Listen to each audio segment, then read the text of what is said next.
And joining us now is Paul Carroll, the Director of the Charity and Security Network and the former Director of Programs at the Ploughshares Fund, an expert on a broad array of nuclear weapons topics from the history and current status of U.S. plans and programs to international programs and treaty regimes. He has had a particular expertise in the Department of Energy's nuclear weapons infrastructure, where warheads are designed, built, tested, and stored. He is also an expert on North Korea's program and the challenges to limiting it, having traveled to North Korea twice with non-governmental delegations. And he has worked on nuclear weapons issues at the Congressional Office of Technology Assessment and at the United States Department of Energy. Welcome to Background Briefing, Paul Carroll. My pleasure. Thank you for having me. Well, thanks for joining us. And the Washington Post have revealed that on the August the 8th raid of Mar-a-Lago, the FBI found special access programs which are so top secret that only the president and some members of his cabinet have access to it. 99% of people with top secret clearances can't get near this stuff. It's in a secure, compartmented information facility, and it's basically on a very limited need-to-know basis. So how, in God's name, did this material disappear along with 42 folders marked secret and top secret, etc., where the contents were missing? My understanding is that the contents were to be annotated, and on the front of the folder, it would have a recording number, and we know that the DNI is looking into this. But I'm particularly amazed that this material that Trump got, which is normally has a designated control officer to keep tabs on these documents, that you don't just get to look at them. You get to look at them under limited circumstances and they're taken back. So how in God's name did Trump get hold of these amazingly top secrets? And it's very clear that he was delaying and denying and lying to officials about what he had. So he was holding this back as though this was his number one treasure.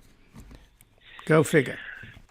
Yes. Well, I guess my short answer to the question of how did he get his hands on this is, at the end of the day, he is the president of the United States, and every cabinet official reports to him.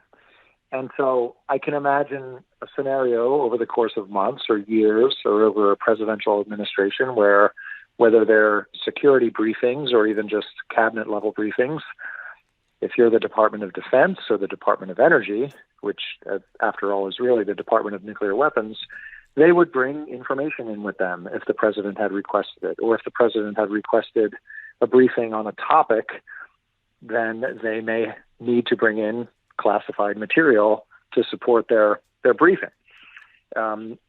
What I couldn't have imagined a few years ago, but I could imagine under Trump, is that he might simply say, leave that with me.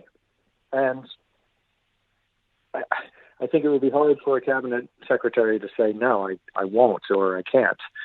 And so it's a mystery from that point on how or why officials in the White House allow that to happen. But I think broadly speaking, as the President of the United States, he had authority to request such information. How it got from 1600 Pennsylvania Avenue to Mar-a-Lago is an entirely, I think, question to be determined. But what concerns me, even what concerned me a week ago when it was revealed so much classified information was found, is yesterday's revelations that particular types of information regarding nuclear weapons and their potential employment or deployment were included in that. And that, in my view and in my experience, is a special category unto itself. And this is, of course, the documents that the FBI agents gathered on August the 8th, which now a Trump-appointed judge has frozen the investigation of them looking into it.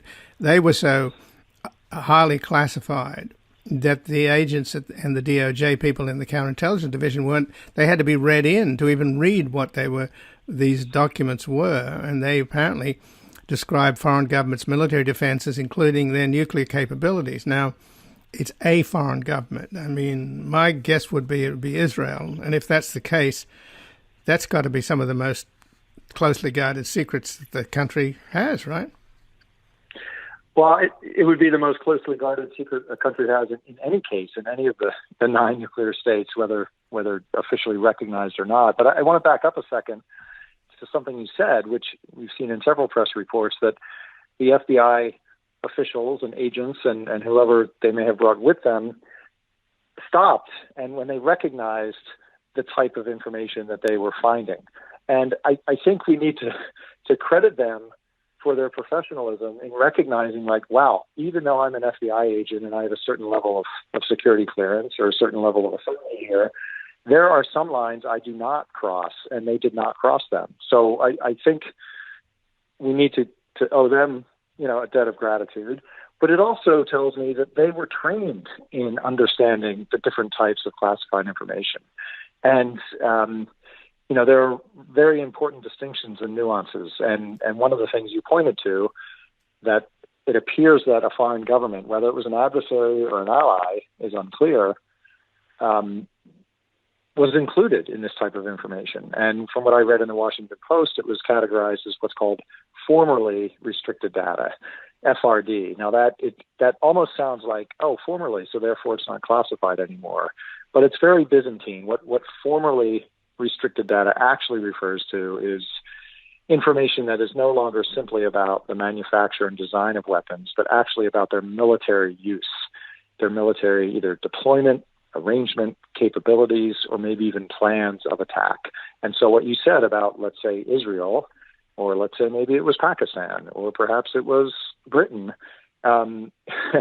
is fundamentally devastating to that particular nation's security, not to mention a complete breach of trust and faith if it was an allied government. And again, I'm speaking with Paul Carroll, the director of the Charity and Security Network and the former Director of Programs at the Ploughshares Fund, an expert on a broad array of nuclear weapons topics from the history and current status of U.S. plans and programs to international programs and treaty regimes. He has a particular expertise in the Department of Energy's nuclear weapons infrastructure, where warheads are designed, built, tested, and stored. He's also an expert on North Korea's program and the challenges to limiting it, having traveled to North Korea twice with non-governmental delegations, and he's worked on nuclear weapons issues at the Congressional Office of Technology Assessment and the United States Department of Energy. So Trump, of course, was given all of the top secrets involved in the process involved in nuclear launch. He has the football following him all the time, so he's very aware of that.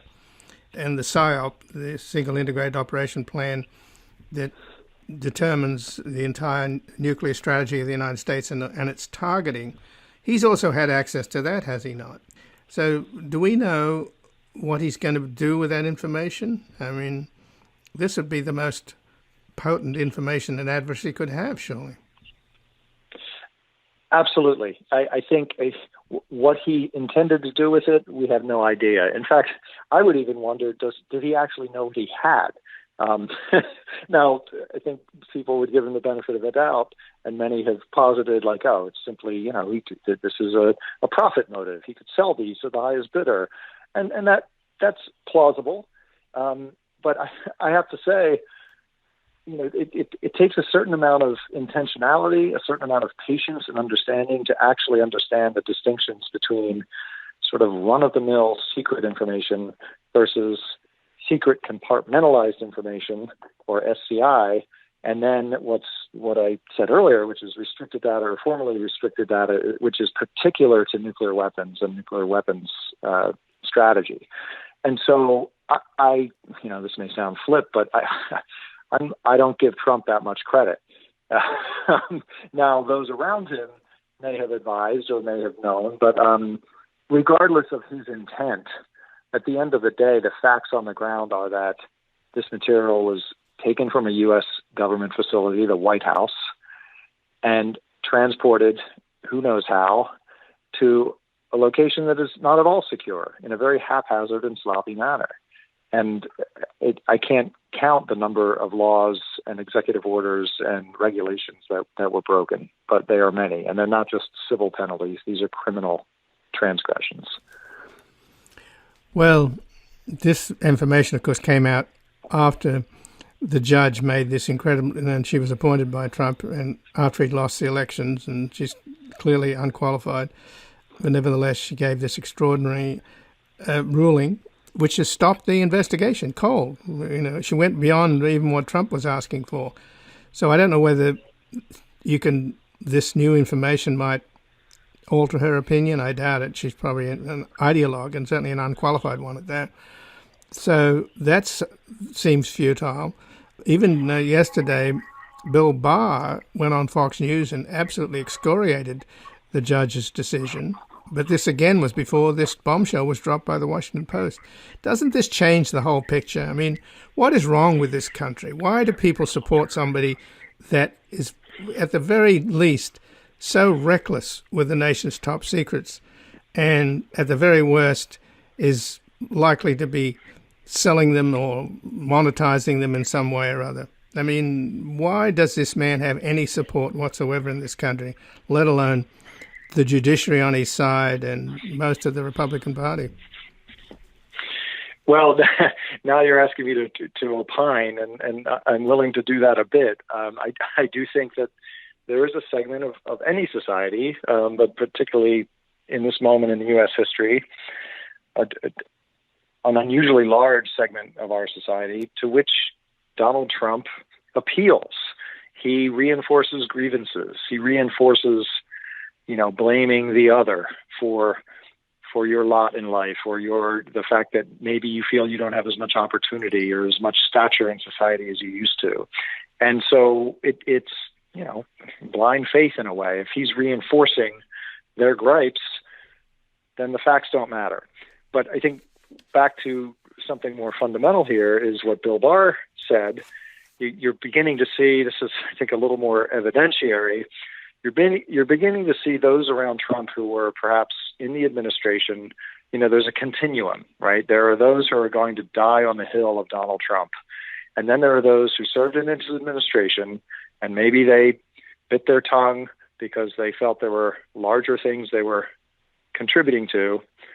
And now maybe they're being indicted or they're falling from grace. And then you have others who are like, well, I was on this train for a while, but wow, I didn't think it would get this bad. And someone in a position like Bill Barr is in that place on the continuum. I think the straw of this judge saying, let's hit the pause button and really understand this. I mean, what more is there to understand?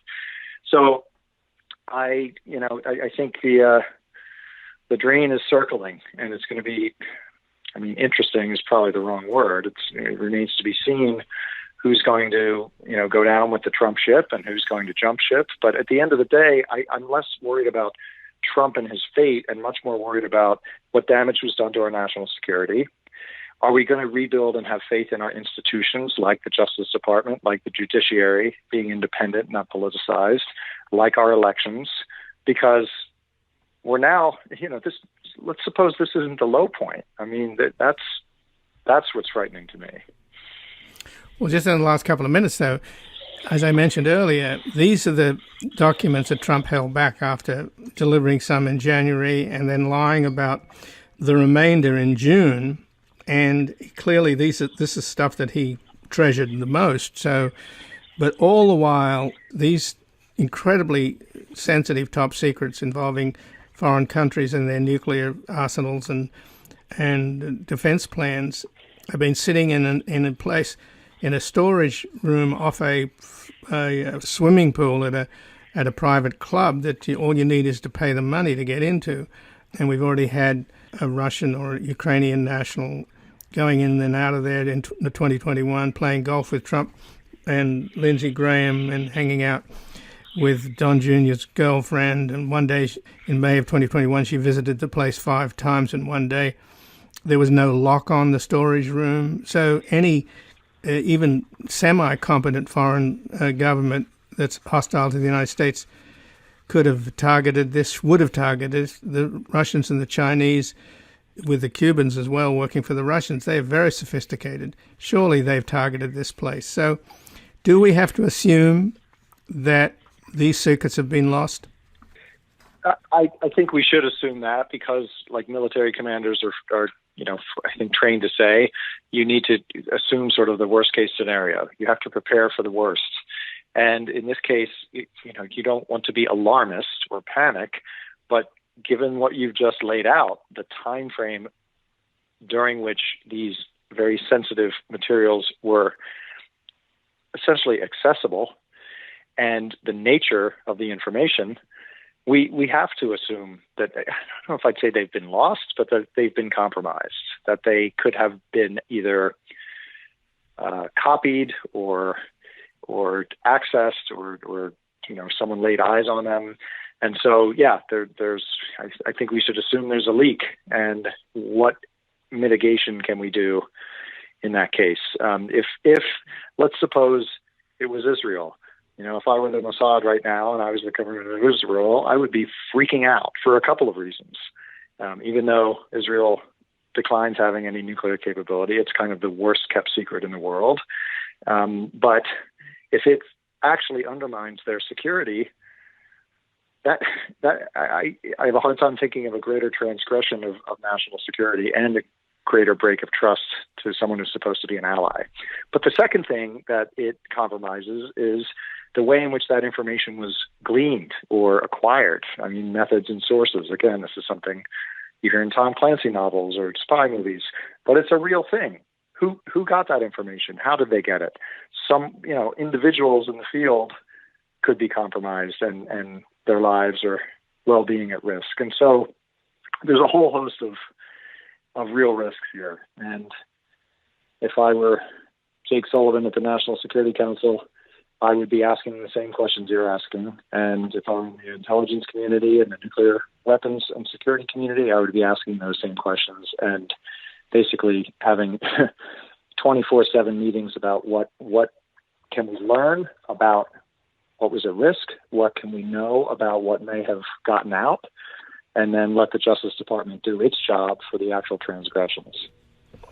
Well, Paul Carroll, I thank you very much for joining us here today. My pleasure. Happy to help. And well, thank you, Paul. And again, I've been speaking with Paul Carroll, who's the director of the Charity and Security Network, and he was formerly the director of programs at the Ploughshares Fund, an expert on a broad array of nuclear weapons topics, from the history and the current status of U.S. plans and programs to international programs and treaty regimes. He has a particular expertise on the Department of Energy's nuclear weapons infrastructure, where warheads are designed, built, tested, and stored. And he's also an expert on North Korea's program and the challenges to limiting it, having traveled to North Korea twice on non-governmental delegations. And he has worked on nuclear weapons issues at the Congressional Office of Technology Assessment and at the United States Department